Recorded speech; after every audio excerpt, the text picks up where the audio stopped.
Today, we are talking about how to actuate the example device observations. First, you should find your example actuator.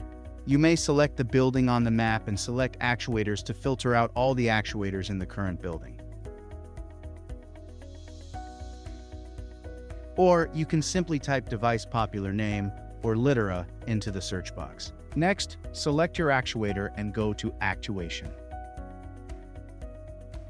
Provide an actuation value. This is the value that the actuator will receive and act upon. Now, click the Actuate button to send the actuation request to the actuator. If the actuator is properly connected to the system and receives the request, it will perform the actuation. If you need to make one more actuation request, simply repeat the process by providing a new actuation value and clicking the Actuate button again.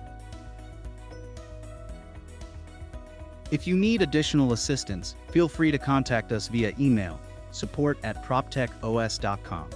Thanks for watching.